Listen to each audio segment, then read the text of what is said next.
and let me know what y'all think below. You think Spurs are gonna take it? And who do you think is gonna win it all? Knicks, Spurs, or OKC? Let me know below what y'all think, man. We're gonna get right off into this. Make sure y'all like, comment, subscribe. Let's do it.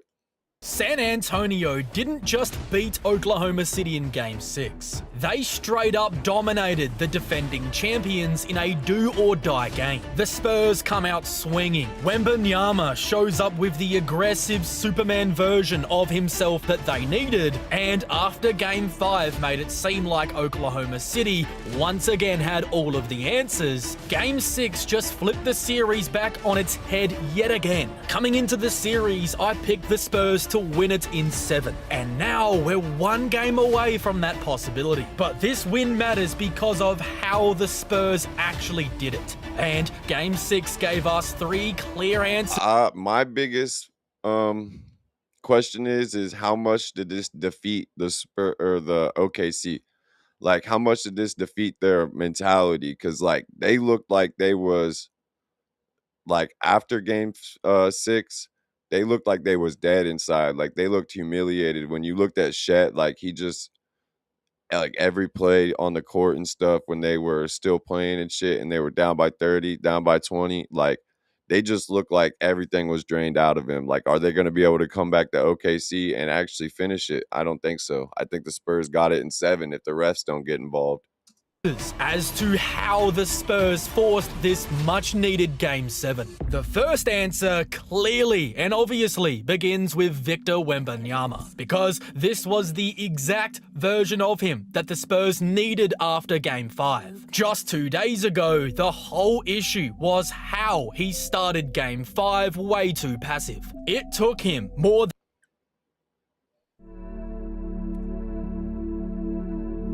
Man, fuck these ads.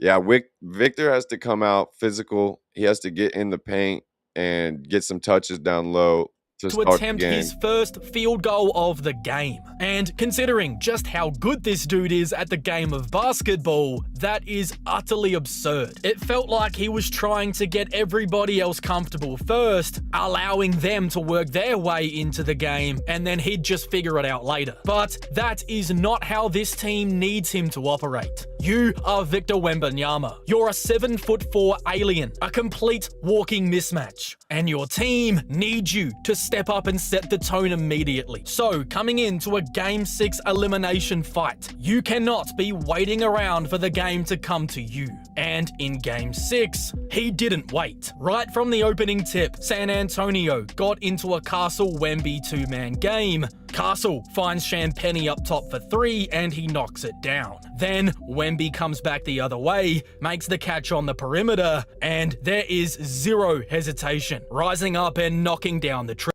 That was in the first quarter. I missed the first quarter of Game 6 last night. I only got to watch the last 3 quarters. triple. Then Jared McCain attempts to go inside, and Wembanyama says, "Get that out of here." Then coming down the floor, I'm not gonna lie, that might have been goaltending. Go inside, and Wembanyama says, "Get that." No, it wasn't. Okay, it was still going up. I thought it was starting to come down, but it was still going up. Out of here. Then coming down the floor the other way, Castle finds Wembanyama trailing into another 3. Just like that, it's a 9-2 start in the first minute and a half of Game 6, forcing the Thunder to call timeout. That sequence was what was missing in Game 5. It wasn't just shot making, it was intent. This looked like Wembanyama understood exactly what kind of night was going to be required of him. No drifting around the edges, no chance to just feel it out. Yeah, we don't need you coming, like, you can shoot threes. I'm not saying Wemby can shoot all the threes he wants, but we need Wemby to be in the paint too. I don't need him to be down in the paint sitting, but I need you to get paint touches to collapse the defense because you got shooters all around you. And then once you're doing that, that opens up your three-point shot too, because now they're worried about you driving. So now it opens up your three-point shot even more. And no waiting 8 minutes to attempt your first field goal. He came into this game hell-bent on swinging the first punch. And once he landed it, the rest of San Antonio's offense suddenly made a lot more sense. Yeah, they feed off of his energy. Basically they feed off of his energy. Told the whole story. Wemby finishes with 11 points, 5 rebounds, and goes 4 of 6 from the field, knocking down 3 triples. San Antonio puts up 35 points in the opening quarter and goes 8 of 14 from deep. But the reason those shots felt different is because Wembanyama had already And game 6 was the first time that I seen the Spurs not lose the Wemby minutes. When Luke Cornett was out there, Luke Cornett was actually doing enough to where, and everybody around was still doing enough to where they were winning the non-Wemby minutes. They were actually putting points on the board and keeping the score at the same or gaining points when Wemby wasn't in there. And that's the first time in the series that has happened.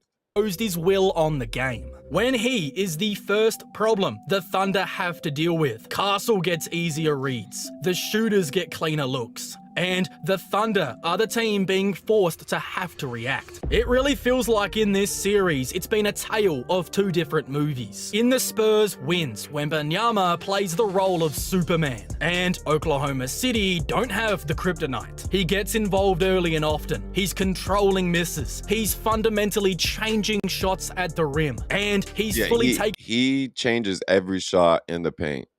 He can be within 10 foot of you, and he's going to change the shot. Taking advantage of his roll gravity to not only get great looks for himself, but for the rest of the guys as well. But when we look at Wembanyama in their losses, he has been way more passive, appeared to be more tired, and way more willing to just let the game flow around him instead of bending it himself. Luckily for the Spurs, Superman returned for Game 6, giving them 28 points, 10 rebounds, 2 steals, and 3 blocks, becoming the first player to reach those numbers in a Western Conference Finals elimination game since Kevin Garnett. That is the kind of answer that you need after the way Game 5 felt. But it wasn't just Wembanyama willing the Spurs to a win, because the second answer that the Spurs delivered was how they actually gave Wemby some more help. And that honestly is the most underrated part of the win, because after Game 5, one of the biggest issues wasn't just Wemby looking tired and not setting the tone. It was how every Thunder role player felt like they were landing a punch, while the... Well, the refs were letting Thunder play Wemby in a way that is completely illegal. They weren't just playing physical basketball for a few games. After Game 1, for Game 2 and Game 3 and they were literally fouling the fuck out of Wemby like crazy. Spurs role players were just not having the same impact. Oklahoma City had Hartenstein on the glass, Caruso was hitting shots, Jared McCain had another 20 points, and Chet Holmgren had his best offensive game of the series. And meanwhile, San Antonio really wasn't getting a lot outside of the main guys. So coming into Game 6, that part of the game needed... I still think Luke Cornett is their weak point. No disrespect to him at all. Like, I think he could become a decent backup center in the NBA. But I think he's their weak point when it comes to OKC, because except for Game 6, Luke Cornett in the non-Wemby minutes has been the reason that OKC either gets back in the game or gets a lead, and Wemby has to come back in real quick and doesn't get time to sit because Luke Cornett just can't do much against OKC. To flip back, and it did. The weird thing about it though was how De'Aaron Fox played a really bad game, finishing with just 5 points on 1 of 9 from the field. And damn, I didn't realize he had that bad of a game. If you had told us that before the game... Check this out. I'm going to show you how I... Man, who do y'all got winning this championship though? Thunder, Knicks, or Spurs? Let me know below. That's how much I was paying, okay? We probably would have said the Spurs are going to be in trouble, but that's what makes the rest of this so important. San Antonio win an elimination game by 27 points with Fox playing horribly. That is only possible if the rest of the roster really steps up and helps to carry the load. Steph Castle I mean, De'Aaron Fox, as good as he is, and he's that veteran presence. Like, even if he has a bad game, we have enough around to where, which I'm not even a Spurs fan, I'm a Lakers fan, but the Spurs have enough around to where De'Aaron Fox can have a bad game, and you still got Dylan Harper and Bryant and Castle and Vassell and Champagny and all these other shooters that can really have a good game, and he can still have a bad game. So Probably the biggest example of that in the early going. He wasn't just scoring the ball, even though he finishes with 17 points, because his playmaking was what was really valuable. He finished the game with 9 assists, and so much of the Spurs' early rhythm came from him making the right play. He was the guy setting up all he's an all-star. He's a future all-star for sure. I bet next was he on? I don't think he was all-star this year. I bet he's either a second team or first team all-star next year. the early offense, really generating clean quality looks. Then you get to Dylan Harper, who was the headline of the Dylan others Harper's a rookie too, right? Just like Bryant. stepping up, delivering 18 points, 6 rebounds, 4 assists, shooting 6 of 9 from the field, and with that, he now has the most playoff points by a Western Conference rookie since Donovan He's a Mitchell. rookie. Mate, Dylan Harper has been fantastic for the Spurs in this run. To have 2 rookies that the Spurs trust the way they do is insane. This is one like people said OKC is a young team. Like the Spurs are an extremely young team, even compared to OKC. And to expect a rookie to step up in a Western Conference Finals against But the Harrison Barnes is one of our oldest players, and he doesn't play a whole lot, but like he does, and then he has that veteran presence there. But like, yeah, this is a really young team. defending champions in an elimination do or die Even if game. they don't win this year, they're going to be a problem for a long time. Is usually out of the picture, but not for Dylan Harper. And that's the biggest difference between this game and Game 5. In Game 5, it felt like the Thunder were getting the easy answer time and time again. But in Game 6, the Spurs gave themselves a little bit of that. Dylan Harper got hot. Castle was organizing everything. Devin Vassell bounces back shooting 4 of 7 from 3. Julian Champagny. Devin Vassell doesn't get the credit he needs to get for his defense. His defense is low-key locked down. And same with Carter Bryant, bro. They are putting Carter Bryant on the MVP, which I don't think he should have been the MVP, but they are putting Carter Bryant, a rookie, in the Western Conference Finals, guarding the best player in the league, they say. The best player in the league. But either way, one of the best players in the league. OKC's best player. They're putting a fucking rookie on him and saying, do your thing. And he is locking him down. Gave them 6 points and 6 rebounds, and the Spurs finished with 30 assists as a team. So it certainly wasn't just Wembanyama saving them. He did set the much-needed tone of the game, but after that, Every time you see Chet get dunked on or blocked or anything like that by Wemby, you just see the shit just drain out of him. He's just like, ah, damn it, again. Like, because he just knows he's not as good as Wemby. At one point in time, he thought he was better than Wemby when they came into the league. And now he realizes, like, he's not even on the same level as him. And every time he gets blocked or dunked on, you can just see it drain out of his body. Like, damn, again? Like, for real? body fell into place around it, and that's just how this Spurs team works when they're at their best. This is the version of them that fundamentally challenges the Thunder. Wembanyama becomes the guy that's just impossible to deal with. The other guys are stepping up and making shots around that, and they actually do overwhelm the defending champions. Then the third answer is how San Antonio did not just survive the game. They straight up put them away. At halftime, this was still anybody's game. The Spurs led by 7, but the Thunder really found some good momentum going into halftime. Cason Wallace was a perfect 3 of 3 from deep. McCain was still making plays. And despite not playing their best basketball, the Thunder were absolutely still in. Where the fuck, like, Caruso has been a good ball player since he was on the Lakers, but where the fuck did Caruso come from? Like, what in the fuck? How is this man putting up numbers like this, bro? He's like, I swear, maybe the magnet shit is real because Caruso can't fucking shoot like this. You can't tell me this fucking white lumberjack looking headband wearing motherfucker can shoot like that. You got me so fucked up. striking distance. But instead of a resilient championship second half effort, the third quarter was the end of the game. San Antonio dominates that term 32 points to 13. Oklahoma City goes a miserable 6 of 28 from the field, while missing all. I remember watching it and knew when they were missing because what? They went 13 straight. Um, I think something like the Spurs scored 13 straight buckets without the OKC or something scoring any, something like that. 8 of their triples. That wasn't just a solid defensive quarter. The Spurs straight up stifled the defending champs. When we look back at Game 5, the Thunder were able to bail themselves out of bad possessions, and they did that by dominating the offensive glass. But in Game 6, the Spurs actually finished their defensive possessions. When Oklahoma Thinking about a degree in Man, cybersecurity, fuck don't these sleep on ads. this.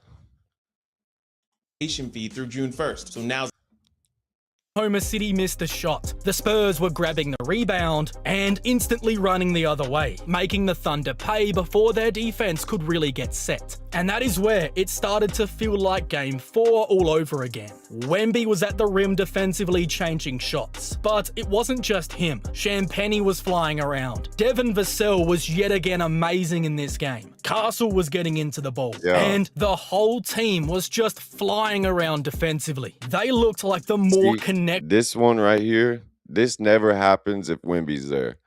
If Wemby's not down there, this player goes for the layup.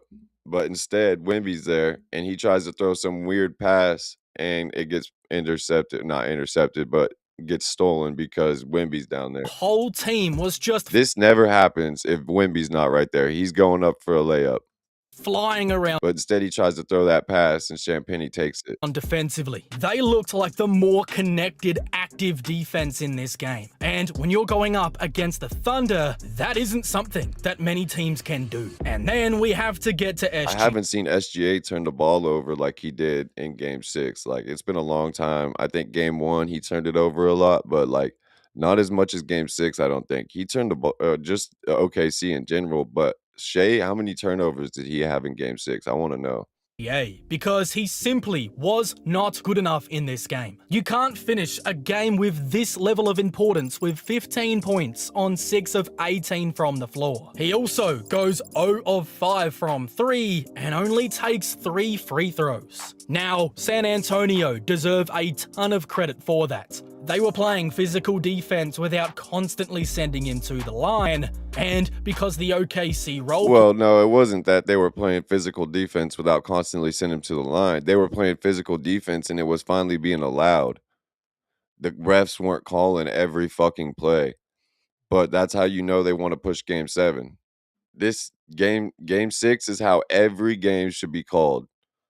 But they're not going to do that. Game 7 is going to be a different story. Shea's going to get his calls. OKC is going to do their flop, and they're going to get their calls. I'm calling it now. I already know how Game 7 is going to go. The Spurs are going to have to deal with the fouls and deal with the flopping and everything and have their best game to win Game 7 because they're going to be fighting OKC and the refs.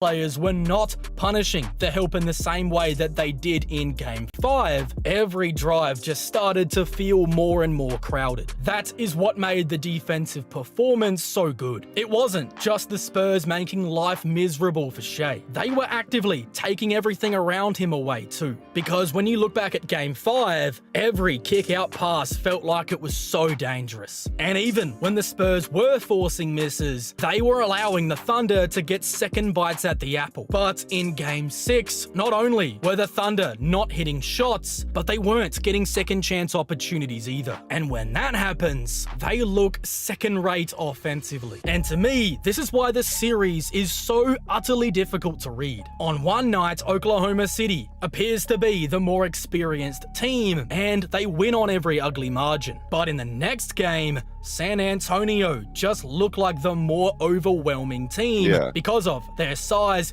defense. I think it's just, like I said, Spurs are still so young. They're learning. This is their first playoffs. Like this is not only Victor's first Western Conference playoffs. This or like to go to the finals, you know what I mean? Like this is his first time being in the playoffs ever. Like, he's never been in the playoffs yet. This whole team is so young. OKC's been here before. So, like, that's why some nights they look more experienced because they are more experienced, but the Spurs look better on the other nights because they are a better team. The Spurs are a better team. They just don't have the experience yet. Next year and the year after that, I guarantee when OKC and the Spurs meet up, it's going to be a completely different story.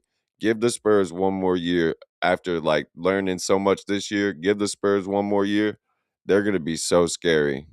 And shot making. In Game 6, Oklahoma City never led. It was a wire-to-wire complete domination of the defending champions. And that is fantastic momentum to be bringing into a do-or-die Game 7. If you're watching this video early, my Game 7 preview probably isn't out yet, but if it's on the screen right now, you can click here to find out everything you're going to need to know going into what will be the biggest game of this season.